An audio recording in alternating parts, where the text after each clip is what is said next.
Aku tidak pernah membayangkan bahwa kebahagiaan yang selama ini kubangun bersama suamiku Budi akan hancur dalam sekejap mata. Saat aku membuka pintu apartemen kami yang terletak di kawasan elite Sudirman, Jakarta dengan tangan penuh tas belanjaan berisi mainan anak dan dokumen persetujuan adopsi, aku melihat pemandangan yang membuat duniaku berputar. Budi, pria yang telah kucintai dan kujadikan suami selama 5 tahun terakhir, sedang duduk berdekatan dengan Rian, kakak angkatku yang baru saja datang dari Bandung. Bukan sekadar berbincang biasa, Budi memegang tangan Rian dengan erat dan air mata mengalir deras di wajahnya yang tampan. Aku tidak bisa lagi menahan ini, Rian. Andi memang baik, tapi kamu yang selalu mengerti aku dengan cara yang dia tidak pernah bisa, kata Budi dengan suara yang penuh penyesalan dan kelegaan sekaligus. Rian, pria berusia 38 tahun yang telah menjadi bagian dari keluarga kami sejak kecil, hanya menatap ke bawah tanpa melepaskan genggaman itu. Aku berdiri di sana, tubuhku membeku seperti patung. Tas belanjaan jatuh dari tanganku dan suara jatuhnya bergema di ruangan yang tadinya penuh harapan. Budi, apa yang sedang kalian lakukan? Tanyaku, suaraku hampir tidak terdengar seperti bisikan angin yang rapuh. Budi menoleh dengan cepat, wajahnya memucat seperti kertas. Rian bangkit perlahan, tapi tangannya masih memegang lengan Budi seolah takut melepaskan. Itu adalah momen yang mengubah segalanya, momen di mana keluarga bahagia yang kubangun dengan susah payah mulai retak. Untuk memahami bagaimana kami sampai di titik ini, aku harus mengingat kembali perjalanan kami. Aku, Andi, lahir di sebuah desa kecil di dekat Yogyakarta. Orang tua kami yang sederhana tapi penuh kasih mengadopsi Rian ketika dia berusia 10 tahun setelah orang tuanya meninggal dalam kecelakaan. Rian menjadi kakakku yang sempurna, dia mengajariku naik sepeda, melindungiku dari anak-anak kampung yang jahat, dan bahkan membantu aku belajar ketika aku hampir gagal di sekolah. Kami seperti saudara kandung sungguhan. Ketika aku berusia 18 tahun, aku pindah ke Jakarta untuk kuliah di Universitas Negeri jurusan Desain. Di sana aku bertemu Budi, seorang mahasiswa pendidikan yang cerdas dan lembut. Awalnya kami hanya teman, tapi seiring waktu perasaan itu tumbuh. Kami menyembunyikan hubungan kami karena di Indonesia menjadi gay berarti menghadapi risiko besar dari keluarga yang mungkin tidak menerima hingga masyarakat yang masih melihat kami sebagai penyimpangan. Tapi cinta kami kuat. Setelah lulus kami tinggal bersama membangun karir. Aku menjadi desainer Grace Relance yang sukses, Budi menjadi guru di sekolah dasar swasta. Kami bermimpi memiliki keluarga. Meski adopsi untuk pasangan sesama jenis sulit di Indonesia, kami menemukan cara melalui lembaga swasta yang lebih terbuka. Bulan lalu kami mendapat kabar baik, sebuah anak laki-laki bernama Rio, yatim piatu berusia 5 tahun, hampir menjadi milik kami. Itu adalah puncak kebahagiaan kami. Kini semuanya sirna. Malam itu setelah Rian pergi ke hotel terdekat, Budi duduk di depanku di meja makan. Ruangan itu terasa dingin meski api tidak menyala. Andi, aku minta maaf dari lubuk hati yang paling dalam. Rian datang karena ibu kita sakit di desa. Kami bicara lama dan perasaan lama itu muncul kembali. Aku merasa dia adalah orang yang benar-benar melihat aku apa adanya, bukan hanya sebagai suami yang baik. Aku mendengarkan dengan hati hancur berkeping-keping. Rian, kakak angkat yang kucintai seperti saudara, ternyata telah lama menyimpan perasaan terhadap Budi. Sejak kunjungan keluarga tahun lalu, mereka bertukar pesan rahasia dan sekarang Rian mengaku bahwa dia datang untuk merebut Budi karena tidak tahan lagi. Aku bangkit berjalan ke balkon apartemen menatap lampu-lampu kota Jakarta yang berkelap-kelip. Bagaimana ini bisa terjadi? Aku telah mengorbankan segalanya untuk hubungan ini, meninggalkan desa, menghadapi tekanan kerja di mana aku harus berpura-pura single untuk menghindari gosip, bahkan menunda mimpi-mimpi pribadi demi Budi. Dan sekarang kakak angkatku yang seharusnya mendukung justru mengambil semuanya. Aku menangis diam-diam, tapi di dalam ada api kemarahan yang mulai menyala. Besok aku harus menghadapi Rian. Aku tidak akan menyerah begitu saja. Keluarga ini adalah milikku dan aku akan berjuang untuk mempertahankannya. Keesokan harinya aku menelepon Rian untuk bertemu di cafe dekat apartemen. Dia datang dengan wajah tenang seperti tidak ada yang terjadi. Andi, aku tahu ini sulit untukmu. Tapi Budi dan aku, kami saling melengkapi. Kamu masih bisa bahagia dengan orang lain, katanya dengan suara lembut tapi tegas. Aku mengepalkan tangan di bawah meja. Kamu adalah kakakku Rian. Bagaimana kamu bisa melakukan ini padaku? Pada keluarga kita. Rian menghela napas. Keluarga kita sudah tahu tentang orientasimu dan Budi. Ibu menelepon kemarin, dia bilang dia menerima, tapi sekarang dia khawatir dengan apa yang terjadi. Itu adalah pukulan lain. Keluarga di desa yang selama ini kukira tidak tahu ternyata tahu. Tapi alih-alih dukungan mereka mungkin akan menyalahkan aku karena gagal mempertahankan suami. Pembicaraan itu berlangsung berjam-jam, penuh air mata dan kata-kata tajam. Aku pulang dengan kepala pusing tapi tekadku semakin kuat. Aku akan bicara dengan Budi lagi malam ini dan mungkin melibatkan teman dekatku Surya yang juga gay dan telah melalui banyak hal serupa. Surya adalah teman kuliahku, sekarang bekerja sebagai aktivis HAM di Jakarta. Dia mungkin bisa memberi nasihat. Tapi di dalam hati aku tahu ini baru permulaan dari badai yang lebih besar. Aku menghabiskan sore itu di kantor mencoba fokus pada proyek desain, tapi pikiranku terus melayang ke wajah Rio kecil yang sudah kami siapkan kamarnya dengan lukisan dinding kartun dan tempat tidur berbentuk mobil. Semua rencana itu kini terancam lenyap hanya karena satu keputusan yang diambil Budi di belakangku.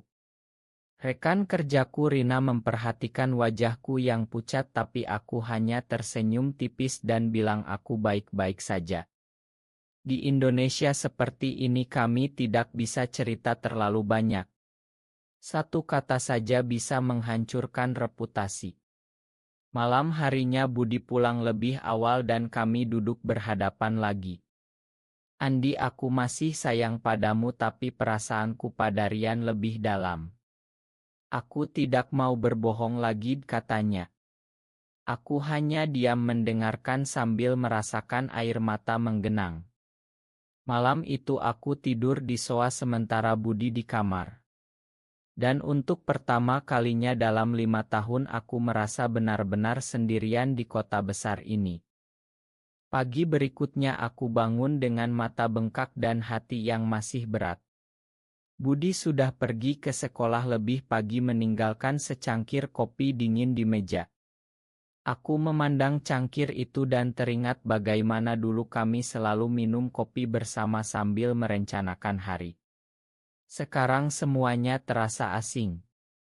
Aku memutuskan untuk menelepon Surya. Bro, aku butuh bicara sekarang, kataku langsung ketika dia mengangkat telepon. Surya langsung mengerti nada suaraku. Datang ke kantorku siang ini ya. Kita ngobrol panjang. Kantor Surya di kawasan Menteng adalah tempat kecil yang penuh poster tentang kesetaraan. Di sana aku menceritakan semuanya dari awal sampai akhir. Surya mendengarkan tanpa menyela, matanya penuh pengertian. Andi, ini klasik banget di kalangan kita. Kakak angkat yang ternyata punya perasaan lama. Tapi yang penting sekarang kamu harus putuskan apa yang kamu mau. Apakah kamu mau bertarung atau melepaskan? Tanyanya. Aku tidak tahu jawabannya. Sore harinya aku pulang dan menemukan Rian sudah ada di apartemen lagi. Dia dan Budi sedang membahas sesuatu di meja makan. Andi, kita perlu bicara bertiga, kata Rian tenang. Aku duduk dengan tangan gemetar. Rian bilang dia sudah bicara dengan ibu di desa dan ibu menyarankan kami semua pulang ke Yogyakarta akhir pekan ini untuk menyelesaikan masalah secara kekeluargaan. Ibu sakit, Andi. Dia ingin melihat kita semua damai sebelum keadaannya memburuk, tambah Rian. Aku setuju meski hatiku berontak. Perjalanan ke desa itu akan membuka luka lama. Di kereta menuju Yogyakarta aku duduk terpisah dari Budi dan Rian. Pemandangan sawah hijau yang melintas di jendela mengingatkanku pada masa kecil kami bertiga bermain di sawah setelah hujan. Rian selalu yang paling kuat menggendongku ketika aku lelah. Sekarang dia yang menghancurkan segalanya. Di rumah orang tua kami di desa suasana tegang. Ibu yang sudah lemah di ranjang hanya bisa tersenyum lemah. Anak-anakku, jangan sampai keluarga ini hancur karena ego, katanya pelan. Ayah duduk di teras dengan rokok kretek di tangan, wajahnya murung. Malam itu kami bertiga duduk di ruang tamu yang sama tempat dulu kami bermain kartu. Rian mulai bicara terbuka tentang perasaannya pada Budi sejak lama. Budi mengangguk setuju. Aku merasa seperti orang asing di rumah sendiri. Kamu masih punya waktu, Andi, untuk mencari kebahagiaanmu sendiri, kata ayah tiba-tiba. Kata-kata itu seperti tamparan. Aku keluar rumah berjalan ke sawah sendirian di bawah bulan purnama. Di sana aku menangis sejadi-jadinya. Keesokan paginya aku memutuskan untuk kembali ke Jakarta lebih dulu. Di stasiun aku berjanji pada diri sendiri bahwa aku tidak akan biarkan mereka mengambil Rio dariku. Tapi ketika aku tiba di Jakarta aku mendapat telepon dari lembaga adopsi. Pak Andi, proses adopsi ditunda karena ada perubahan status keluarga yang dilaporkan. Rupanya Rian yang melaporkan. Kemarahanku memuncak. Aku langsung pergi ke kantor Rian di Bandung dengan motor sewaan. Perjalanan 3 jam itu penuh pikiran gelap. Saat bertemu Rian di kantornya aku langsung bertanya, kenapa kamu lakukan ini padaku? Rian hanya menjawab, karena Budi bahagia bersamaku. Dan kamu layak dapat yang lebih baik. Malam itu aku menginap di hotel murah dan menelepon Surya lagi. Bro, ini sudah keterlaluan. Aku butuh bantuan hukum. Surya menghubungkan aku dengan pengacara temannya yang biasa menangani kasus HUD. Tapi di Indonesia hukum masih belum melindungi kami sepenuhnya. Aku pulang ke Jakarta dengan hati yang semakin hancur tapi tekad yang semakin kuat.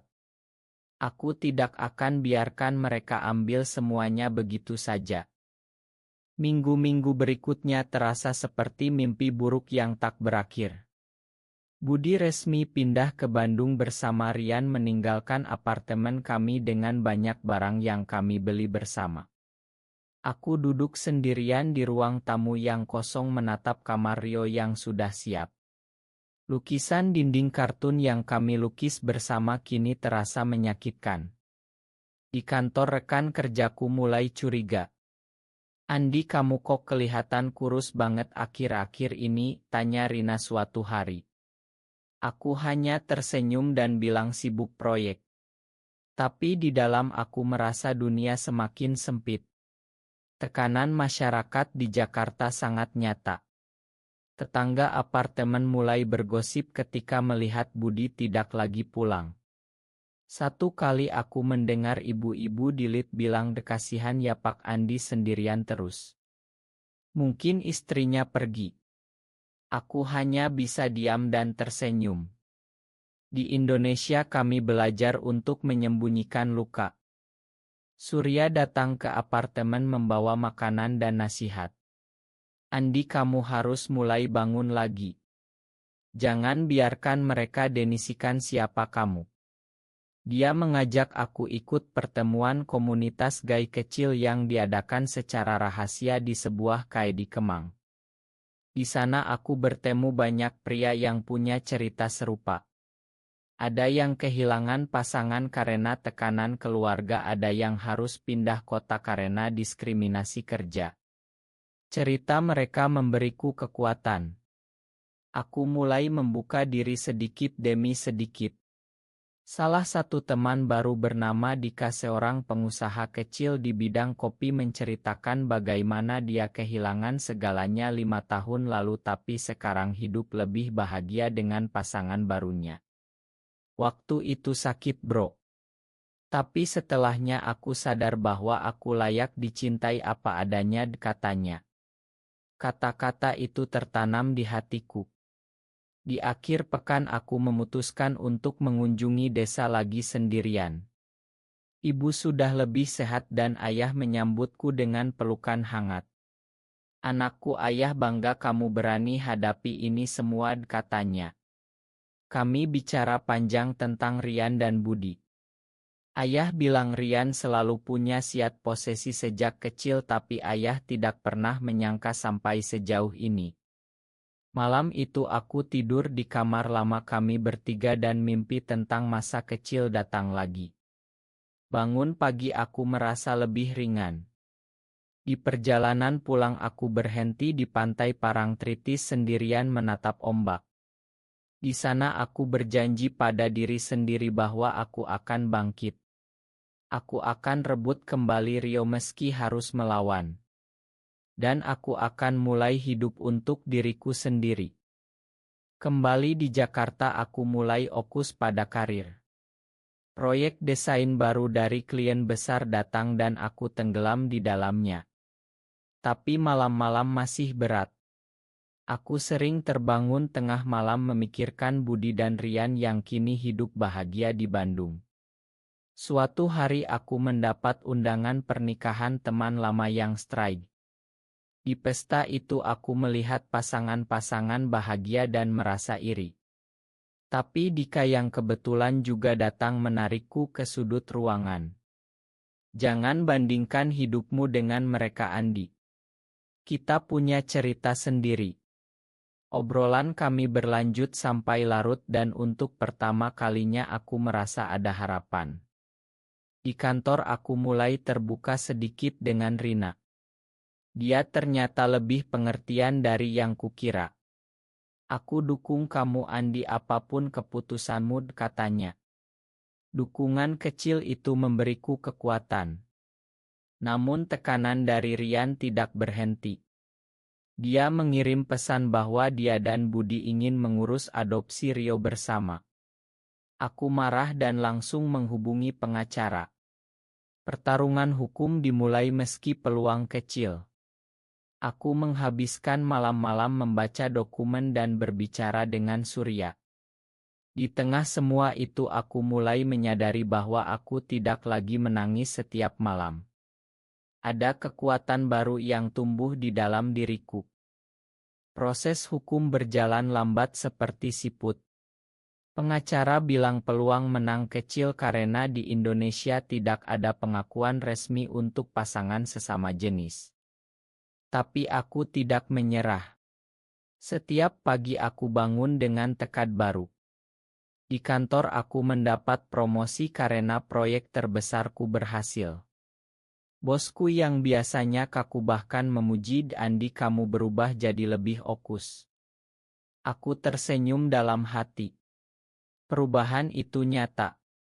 Aku mulai olahraga lari pagi di Taman Suropati dan bertemu banyak orang baru. Salah satunya adalah seorang pelatih kebugaran bernama Arya yang juga gay tapi sudah sangat nyaman dengan dirinya. Kami sering ngobrol setelah lari dan dia memberi banyak perspektif baru tentang penerimaan diri. Andi, jangan biarkan masa lalu mengikatmu. Kamu punya masa depan yang cerah, katanya suatu pagi sambil kami minum air kelapa di pinggir taman. Sementara itu berita tentang Rian dan Budi sampai ke telingaku melalui ibu. Mereka kini tinggal bersama di Bandung dan Rian sudah memperkenalkan Budi sebagai pasangannya ke lingkungan kerja. Ibu bilang dia sedih tapi ingin aku bahagia juga. Kunjungan ke desa berikutnya aku bawa Dika. Dia membantu ayah memperbaiki atap rumah dan ibu langsung suka padanya. Anak ini baik, Andi. Jangan lepaskan, bisik ibu padaku malam itu. Aku tertawa malu. Tapi di dalam hati aku mulai membuka diri pada kemungkinan cinta baru. Di Jakarta Surya mengajak aku ke acara kecil komunitas lagi. Di sana aku bertemu banyak cerita sukses pria gay yang bangkit setelah pengkhianatan. Salah satunya adalah seorang dokter yang kini menikah secara simbolis dengan pasangannya di luar negeri. Kamu bisa, Andi. Langkah pertama adalah makan dirimu sendiri, katanya. Malam itu aku pulang dan menulis surat untuk Budi yang tidak pernah kukirim. Surat itu berisi semua rasa sakit tapi juga ucapan terima kasih karena telah mengajarkanku arti cinta yang sejati. Tekanan dari Rian semakin berkurang setelah pengacara kami mengirim surat resmi. Mereka mundur dari klaim adopsi Rio untuk sementara. Aku mulai mengunjungi panti asuhan tempat Rio tinggal. Anak kecil itu masih ingat aku dan memanggilku Papa Andi. Air mataku mengalir ketika dia memelukku. Aku berjanji pada diriku sendiri bahwa aku akan jadi ayah terbaik untuknya meski sendirian. Di kantor aku mulai berbagi cerita dengan Rina secara perlahan. Dia menjadi teman curhat yang baik. Suatu hari dia bilang, "Ya Andi, kamu kuat banget." Aku salut. Kata-kata itu memberiku kekuatan ekstra.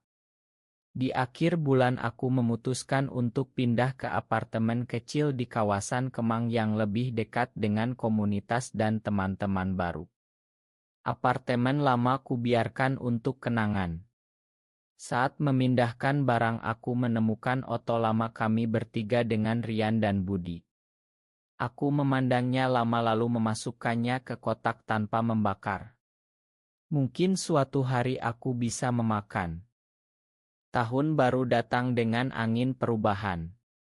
Aku resmi menjadi ayah angkat Rio setelah proses panjang yang melelahkan tapi berhasil. Anak itu kini tinggal bersamaku di apartemen baru dan setiap pagi suaranya yang kecil memanggil Papa membuat hatiku hangat. Karirku semakin maju dengan klien internasional yang menghargai karya desainku tentang keberagaman. Surya sering datang membantu mengasuh Rio dan Dika juga. Kami bertiga seperti keluarga kecil yang baru. Arya pelatih lari itu semakin dekat. Kami mulai jalan bersama ke pantai di akhir pekan. Di sana di bawah matahari terik Parangtritis aku merasa hidup lagi.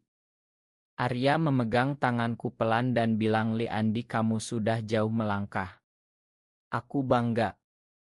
Momen itu seperti awal dari sesuatu yang indah. Kunjungan ke desa semakin sering dan ibu kini bisa tersenyum lebar melihat Rio bermain di halaman. Ayah bahkan bilang, "Kamu sudah jadi pria yang lebih baik, nak." Rian dan Budi masih di Bandung tapi kabar mereka semakin jarang. Suatu hari Rian menelepon meminta maaf secara tulus. "Andi, aku sadar aku salah besar. Aku hanya ingin kamu bahagia." Aku mendengarkan dan untuk pertama kalinya aku bilang, "Ya, aku sudah makan kalian." Kata-kata itu keluar begitu saja dan rasanya ringan. Di Jakarta aku mulai aktif di komunitas lebih dalam membantu anak-anak yatim seperti Rio melalui program swasta. Rio tumbuh cerdas dan penuh kasih. Dia sering bertanya tentang dua papa lamanya dan aku jawab dengan jujur tapi lembut. Mereka sayang kamu tapi sekarang Papa Andi yang jaga kamu selamanya. Dika dan Arya menjadi bagian penting hidupku. Kami bertiga sering makan malam bersama dan tertawa lepas. Suatu malam di pantai Arya memelukku erat di bawah bintang-bintang dan bilang, "Li Andi, aku ingin bangun keluarga denganmu dan Rio." Aku menangis bahagia. Itu adalah momen di mana aku sadar bahwa pengkhianatan dulu justru membuka pintu kebahagiaan yang lebih besar. Aku bukan lagi pria yang rapuh. Aku pria yang telah tumbuh melalui api. Di kantor aku sekarang berani bicara terbuka dengan rekan kerja tentang identitasku dan banyak yang mendukung. Indonesia memang masih sulit tapi aku menemukan kekuatan di dalam komunitas dan keluarga kecilku. Hidupku kini penuh warna yang baru. Rio berusia 6 tahun dan mulai sekolah dengan bahagia. Setiap pagi aku antar dia ke sekolah lalu ke kantor dengan senyum yang tulus. Arya pindah ke apartemen kami dan kami membangun rutinitas kecil yang hangat seperti memasak bersama dan bercerita sebelum tidur. Dika sering mampir membawa kopi dari usahanya dan kami bertiga menjadi sahabat sejati. Kunjungan ke desa kini penuh tawa. Ibu suka memeluk Rio dan ayah mengajarinya main layangan seperti dulu mengajari aku dan Rian. Rian dan Budi akhirnya mengirim oto mereka yang bahagia di Bandung dan aku balas dengan oto kami yang baru. Tidak ada lagi dendam, hanya damai. Di komunitas aku mulai berbicara di acara kecil tentang perjalananku. Banyak pria muda yang mendengarkan dengan mata berbinar. Kalian bisa bangkit. Pengkhianatan bukan akhir, kataku di setiap kesempatan. Surya bangga melihat perubahanku dan kami sering tertawa mengingat hari-hari gelap dulu. Suatu sore di pantai yang sama Arya berlutut dan meminta aku menjadi pasangannya secara resmi meski hanya simbolis. Aku menerima dengan air mata bahagia. Malam itu kami bertiga, Rio, Arya dan aku, duduk di balkon apartemen menatap lampu Jakarta. Rio tertidur di pangkuanku dan Arya memeluk kami berdua. Aku merasa lengkap. Perjalanan panjang ini mengajarkanku bahwa cinta sejati bukan tentang memiliki tapi tentang melepaskan dan tumbuh. Aku yang dulu hancur kini berdiri lebih kuat dengan keluarga yang kupilih sendiri. Indonesia mungkin belum sempurna tapi aku menemukan tempatku di dalamnya. Ketika angin malam bertiup pelan aku tersenyum mengingat semua itu. Dan di tengah kebahagiaan baru ini aku bertanya pada diriku sendiri, apakah pengkhianatan dari orang terdekat selalu menghancurkan segalanya atau justru menjadi katalisator untuk menemukan kebahagiaan yang lebih autentik? Benar atau salah?